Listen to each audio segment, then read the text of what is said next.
નમસ્તે વિદ્યાર્થીઓ, ધોરણ 12 ફિઝિક્સ ની અંદર પ્રકરણ 2 માં સ્વાધ્યાયના દાખલા હવે આપણે જોઈશું. તો જોઈએ સ્વાધ્યાયનો પહેલો દાખલો.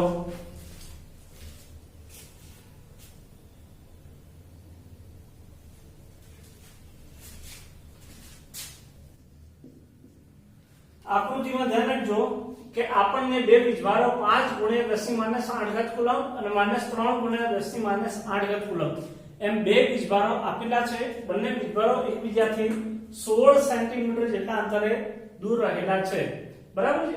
અને આપણને પૂછ્યું છે કે આ બંને વીજભારોને જોડતી રેખા પરના કયા બિંદુએ કુલ વિદ્યુત સ્થિતિમાન શૂન્ય થશે, બરાબર ને. ધારો કે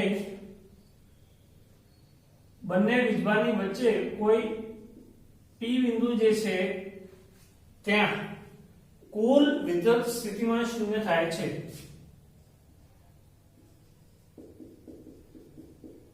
આકૃતિમાં દર્શાવ્યા પ્રમાણે ધારો કે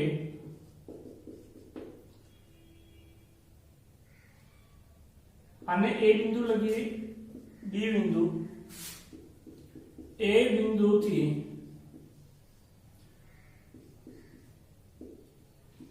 x મીટર અંતરે રહેલા P બિંદુએ કુલ સ્થિતિમાન શૂન્ય થાય છે.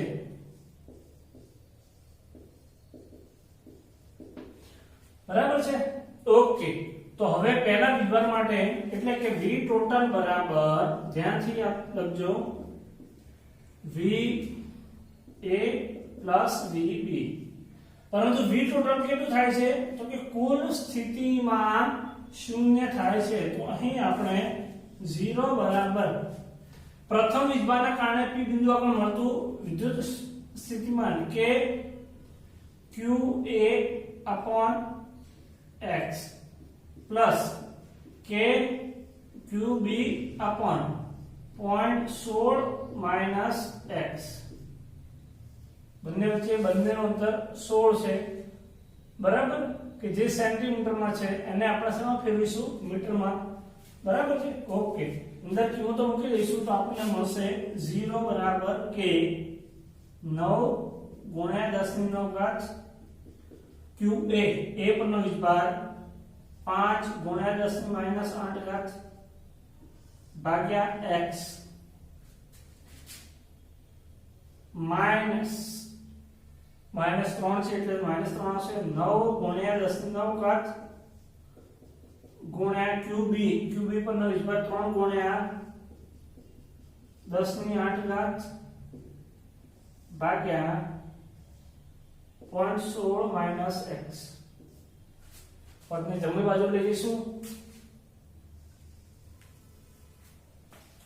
પદને જ્યારે જમણી બાજુ લઈ જઈશું તો આપણને આ ઋણ પદ છે એ ધન પદ બની જશે અને મળશે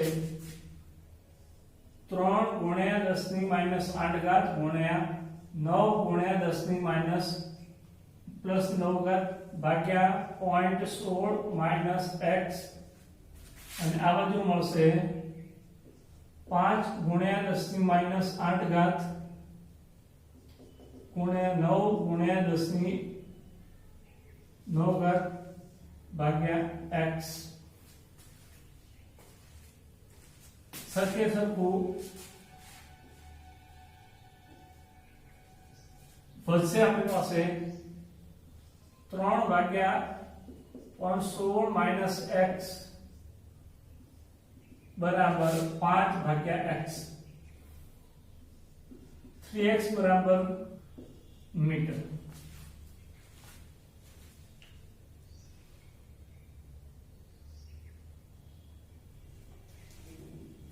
બરાબર છે.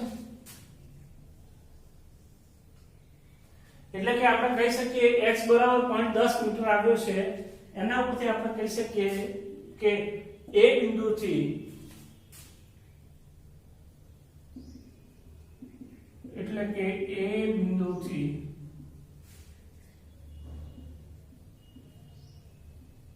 જમણી તરફ x બરાબર 0.10 મીટર 10 સેન્ટીમીટર અંતરે કુલ સ્થિતિમાન શૂન્ય મળે।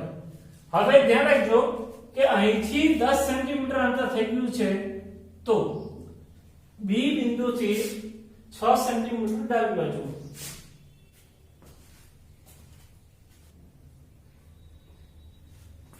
કે ષટકોણ આપેલો છે એ ષટકોણની બાજુની લંબાઈ 10 સેન્ટીમીટર આપેલી છે અને તેના કેન્દ્ર ઉપર કુલ વિદ્યુત સ્થિતિમાન શોધવાનું છે।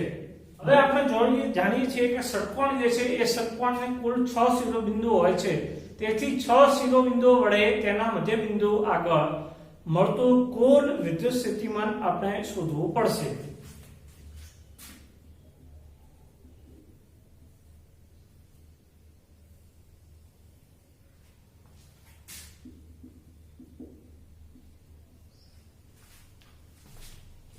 ત્યારબાદ હવે દાખલા નંબર 3 માં આપણને આપેલું છે બે વીજભારો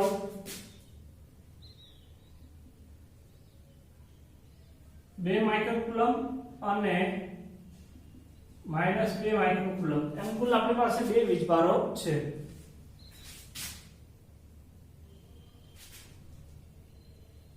બંને એકબીજાથી 6 સેન્ટીમીટર દૂર રહેલા છે બરાબર છે ઓકે। તો આ બંને વીજભારોની વચ્ચે કેટલા અંતરે કોઈ સમસ્થિતિમાન પૃષ્ઠ રહેલું હશે એની ઓળખ કરવાની છે।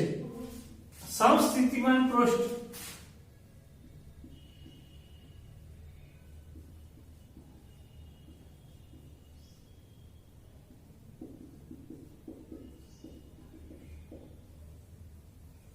આપણને ખબર છે સમસ્થિતિમાન પૃષ્ઠની વ્યાખ્યા જે પૃષ્ઠ પર રહેલા દરેક બિંદુઓ આગળ વિદ્યુત સ્થિતિમાન સરખું હોય તે પૃષ્ઠને સમસ્થિતિમાન પૃષ્ઠ કહે છે બરાબર છે। અથવા તો કોઈ એક સમસ્થિતિમાન પૃષ્ઠ હોય તો એના પરના દરેકે દરેક બિંદુ આગળ વિદ્યુત સ્થિતિમાન સરખું હોય જેથી તેમનો તફાવત કેવો મળે શૂન્ય મળે। તો એ જ વસ્તુની આપણે ગણતરી કરવાની છે કે સમસ્થિતિમાન પૃષ્ઠ જે છે એ આ બે વીજભારોની વચ્ચે કયા બિંદુ આગળ મળશે જેથી કરીને આપણને બે બિંદુઓ વડે મળતા સ્થિતિમાનનો તફાવત શૂન્ય મળે બરાબર છે। તો ધારો બરાબર V1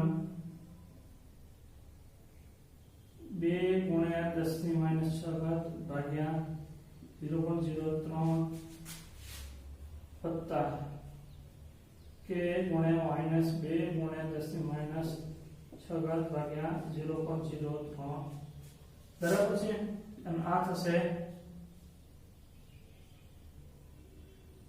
0 એટલે કે બંનેની વચ્ચે મધ્ય બિંદુ આગળ આપણને સમસ્થિતિમાન પૃષ્ઠ મળશે।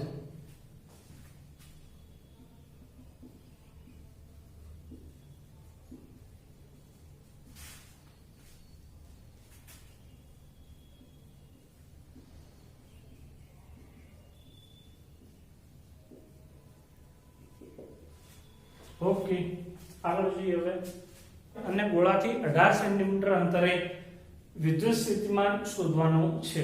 તો હવે જોઈએ આપણે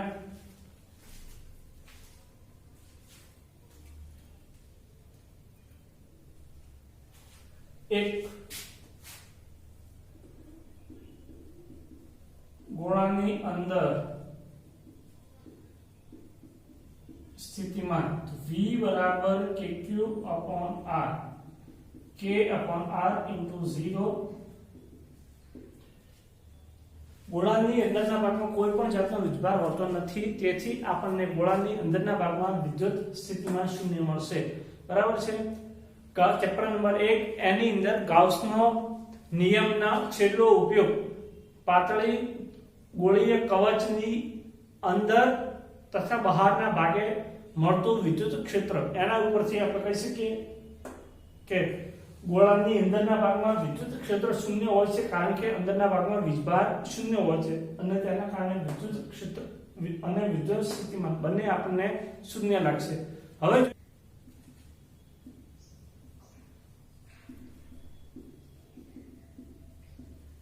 Q/R² કિંમત મૂકી દઈએ.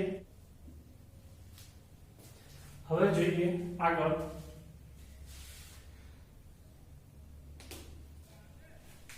ગોળાના કેન્દ્રથી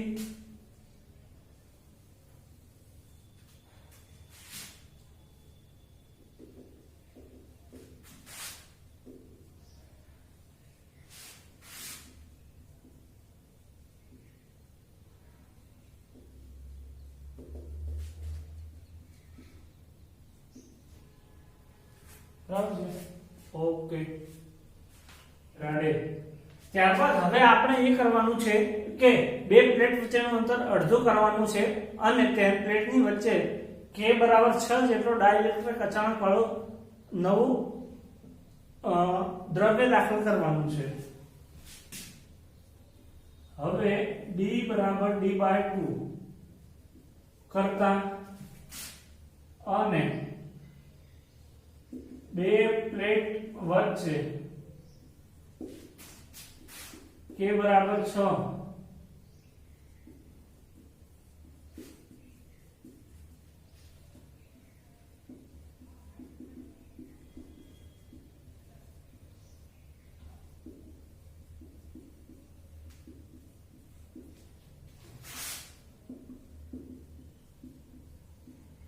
C બરાબર એપ્સિલોન A/D/2 બરાબર. ત્યાં એપ્સિલોન શું થશે તો કે એ દ્રવ્યનો પરમિટિવિટી.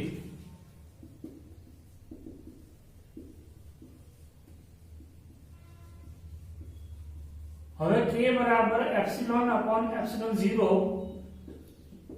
K ગુણ્યા એપ્સિલોન 0 બરાબર એપ્સિલોન. આ કિંમત જે છે એ કિંમત આપણે સૂત્રમાં મૂકી દઈશું. તો C બરાબર છેદનો છેદ અંશમાં જશે 2 ગુણ્યા A ભાગ્યા D ગુણ્યા K એપ્સિલોન 0 બરાબર છે.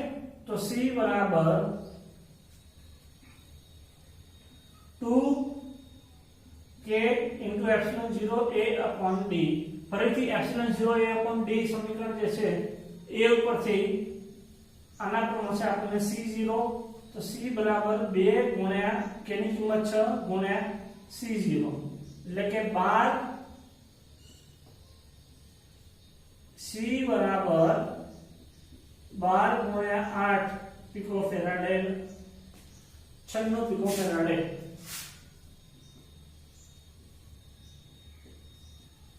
તો આમ નવ કેપેસિટન્સ આપણને 96 પિકોફેરાડે મળશે.